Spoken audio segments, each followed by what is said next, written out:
ಆಸಾರ್ವೋಣಿ ರಸ್ತೆ ವಿವಾದ ದಾಖಲೆಗಳ ಪರಿಶೀಲಿಸಿ ನಿರ್ಧಾರ ಕೈಗೊಳ್ಳಬೇಕು. ಶಶಿಕಾಂತ್ ಬಿಜ್ವಾಡ್.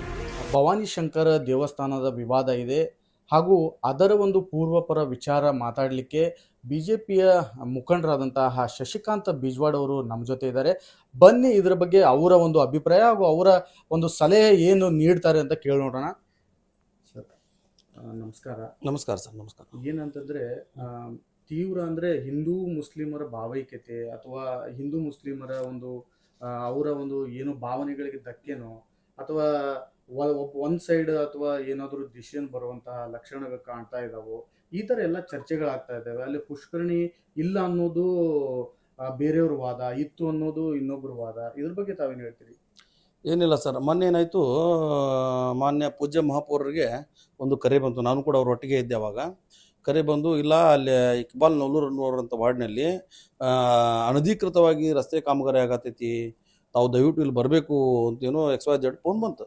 ಫೋನ್ ಬಂದ್ಮ್ಯಾಗ ಇಮಿಡಿಯೇಟ್ ಮೇಡಮ್ ಅವ್ರು ಏನು ಮಾಡಿದರು, ಮಾನ್ಯ ಕಮಿಷನರ್ ಅವ್ರಿಗೆ ಕರೆ ಮಾಡಿ, ನೀವು ಇಮಿಡಿಯೇಟ್ ಅಲ್ಲಿ ಬರಬೇಕು, ಅಲ್ಲಿ ಏನೋ ಒಂದು ಘಟನೆ ನಡೆದಿದೆ, ದಯವಿಟ್ಟು ಬರ್ರಿ ಅಂದಾಗ ಕಮಿಷನರ್ ಅಲ್ಲಿ ಬರ್ತಾರೆ.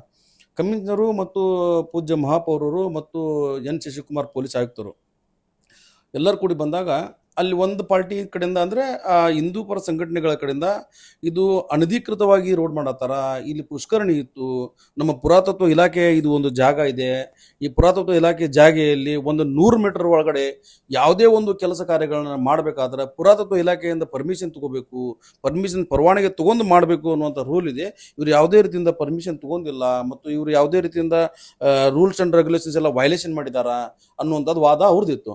ಅದಕ್ಕೆ ನಾವೇನು ಮಾಡಿದ್ವಿ, ನಮಗಿನ್ನ ಏನು ಪೂರ್ಣ ವಿಷಯ ಗೊತ್ತಿದ್ದಿದ್ದಲ್ಲ.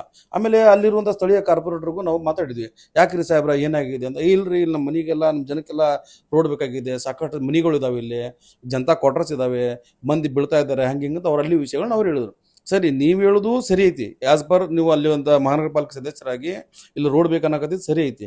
ಬಟ್ ಅವ್ರು ಹೇಳ್ತಾ ಇರೋದು ಪುರಾತತ್ವ ಇಲಾಖೆ ಜಾಗ ಇದು, ಆ ಜಾಗದ ಪ್ರಕಾರ ಒಂದು 100 ಮೀಟರ್ ಹೋಗಿ ಯಾವುದು ರೂಲ್ಸ್ ಆ್ಯಂಡ್ ರೆಗ್ಯುಲೇಷನ್ಸ್ ವೈಲೇಷನ್ ಮಾಡಲಾರ್ದ ಕೆಲಸ ಮಾಡ್ಬೇಕು ಅನ್ನುವಂಥದ್ದು ಐತಿ, ಯಾವುದಕ್ಕೂ ಪರ್ಮಿಷನ್ ತೊಗೊಂಡ ಮಾಡ್ಬೇಕು ಅನ್ನುವಂಥದ್ದು ಪುರಾತತ್ವ ಇಲಾಖೆ ಹೇಳ್ತೈತಿ ಅನ್ನುವಂಥದ್ದು ಅವ್ರು ಹೇಳಿದರು.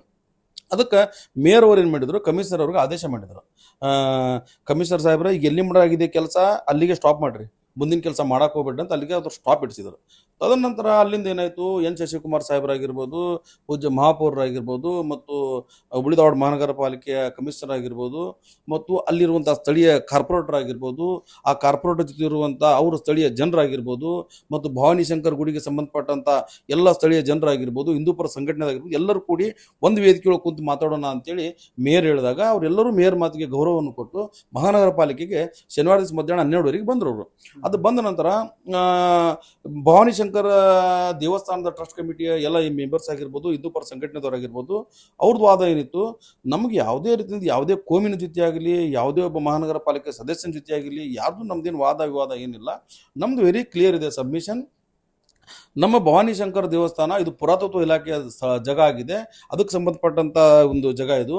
ಸೊ ಆ ಒಂದು ದೃಷ್ಟಿಕೋನ ಇಟ್ಟುಕೊಂಡು ಅಲ್ಲಿ ನಮ್ದು ಅರಿಶಿನ ಹೊಂಡ ಅನ್ನುವಂಥ ಒಂದು ಅರಿಶಿನ ಹೊಂಡ ಅಂತ ಹೊಂಡ ಇತ್ತು, ಆ ಹೊಂಡ ಇದೆ, ಅದರ ಹತ್ರ ನಮ್ಮ ಹತ್ರ ದಾಖಲಾತಿಗಳಿದಾವೆ, ನಾವು ದಾಖಲಾತಿಗಳನ್ನ ಕೊಡ್ತೇವೆ, ಆ ದಾಖಲಾತಿಗಳನ್ನ ಪರಿಶೀಲನೆ ಮಾಡಿ ತಾವಲ್ಲಿ ಅರಿಶಿನ ಹೊಂಡ ಅಂತ ದಾಖಲಾತಿ ಒಳಗೆ ಇದ್ದಾಗ ಆದ್ರೆ ಅದನ್ನ ದಯವಿಟ್ಟು ರೋಡ್ ತೆಗಿಸ್ಬೇಕು ಅನ್ನುವಂಥದ್ದು ಅವ್ರು ಹೇಳಿದ್ರು. ಸರಿ ಆಯಿತು, ತಾವು ದಾಖಲಾತಿಗಳನ್ನ ಕೊಡ್ರಿ, ಅದನ್ನ ಹೇಳಿದ್ನ ಪರಿಶೀಲನೆ ಮಾಡಿ ತೆಗಿಸ್ಬೇಕು ಇಡಬೇಕು ಅನ್ನೋದು ನಾವು ವಿಚಾರ ಮಾಡಿ ಹೇಳ್ತೀನಿ ಅನ್ನುವಂಥದ್ದು ಪೂಜ್ಯ ಮಹಾಪೌರರು ಹೇಳಿದ್ರು. ತದನಂತರ ಇವ್ರದಾದ್ಮೇಲೆ ನೆಕ್ಸ್ಟ್ ಮೀಟಿಂಗ್ ಅವ್ರದ್ದಾಯ್ತು, ಏನು ನಮ್ಮ ಪಾಲಿಕೆ ಸದಸ್ಯರಾದಂಥ ಇವರು ಇಕ್ಬಾಲ್ ನವಲೂರ್ ಅವ್ರದ್ದು ಮತ್ತು ಅಲ್ಲಿ ಇರುವಂತಹ ಸ್ಥಳೀಯರು ಗುರುನಾಥ್ ಉಳ್ಳಿಕಾಯಿಸಿ ಅವರೆಲ್ಲ ಬಂದಿದ್ರು. ಬಂದಾಗ ಅವ್ರೆಲ್ಲ ಕುಡ್ಕೊಂಡು ಅವರು ಹೇಳಿದ್ರು ವಿಷಯ, ಇಲ್ಲ ಅಲ್ಲಿ ರೋಡ್ ನೀಡಿದೆ, ರಸ್ತೆ ನೀಡಿದೆ, ಆ ಸ್ಥಳೀಯ ಜನರೆಲ್ಲ ಬೀಳತ್ತಾರ, ಕೈ ಮುರಿಯತ್ತಾವ, ಕಾಲು ಮುರಿಯತ್ತಾವು, ವಯಸ್ಸಾದವ್ರು ರುದ್ರಿಗೆ ಅಡ್ಡಾಡಕ್ಕೆ ಆಗೋಲ್ತು, ಅದಕ್ಕೆ ನೀವು ರಸ್ತೆನೇ ಮಾಡಬೇಕು ಅಂತ ಹೇಳಿದ್ರು. ಸರಿಯಪ್ಪ, ಈಗ ಅವ್ರು ಏನು ಹೇಳಿದ್ದಾರೆ, ವೆರಿ ಕ್ಲಿಯರ್ ಆಗಿ ಇಲ್ಲಿ ಪುರಾತತ್ವ ಇಲಾಖೆದ ಅರಿಶಿನ ಹೊಂಡ ಇದೆ ಅಂತ ಅವ್ರು ಹೇಳ್ತಾರ, ನೀವೇನು ಹೇಳಕತ್ತೀರಿ, ಇಲ್ಲಿ ರಸ್ತೆ ಬೇಕಂತ ಹೇಳ್ತೀರಿ.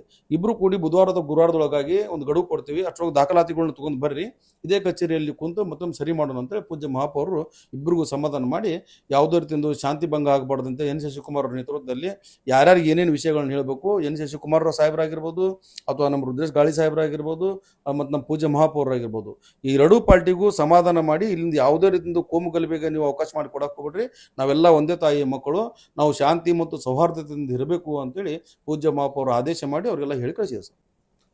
ನೋಡಿದ್ರಲ್ಲ ವೀಕ್ಷಕರೇ, ಇದಿಷ್ಟು ಏನು ಭಾರತ ದೇಶ ಭಾವೈಕ್ಯತೆಯ ದೇಶ, ಇಲ್ಲಿ ಕೋಮಗಲಭೆಗೆ ಜಾಗವಿಲ್ಲ, ನಾವೆಲ್ಲರೂ ಅಣ್ಣ ತಮ್ಮಂದಿರು ಅನ್ನೋದು ಶಶಿಕಾಂತ್ ಬಿಜ್ವಾಡ್ ಅವರ ವಾದ.